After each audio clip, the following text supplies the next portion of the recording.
करी हो नहीं बरियरिया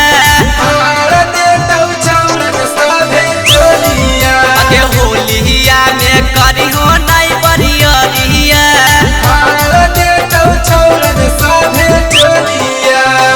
केतन कर ले बाबा लगे गले नहीं देबौ छौरी दहलिया अगे होलिया में करी हो नहीं बरियरिया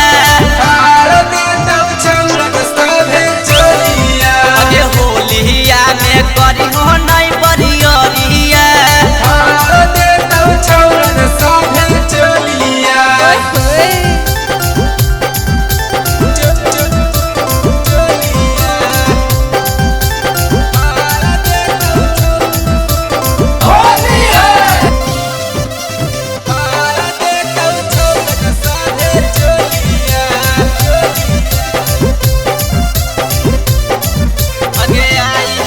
अगे आई गेलौ होलिया ता होई गे नरम गे डलवा ले तू एक बेरी होई जैनी गरम गे होई जैनी गरम गे अगे आई गेलौ होलिया ता होई गे नरम गे डलवा ले तू एक बेरी होई जैनी गरम गे ऊपर से नीचे करबौला छौरी डोलिया अगे होलिया में करी हो नहीं बरियरिया होलिया में करी हो नहीं बरियरिया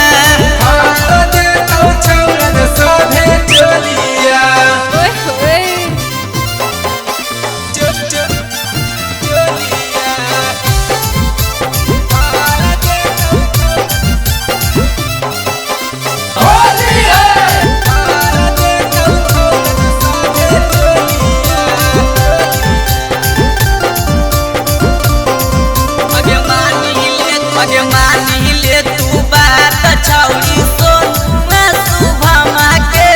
रखले हो पिटी करिया छौरी डाला तो भीतरिया गे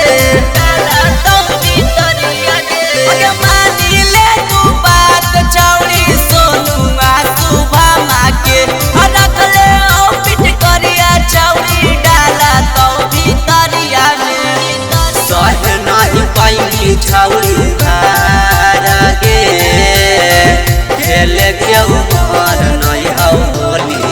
अगे होलिया में करी हो नहीं बरियरिया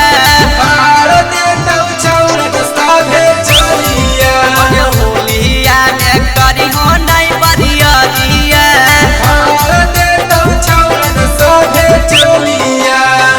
सवेरा फिल्म्स रिकॉर्डिंग स्टूडियो शाहपुर चौक देवन बिघा।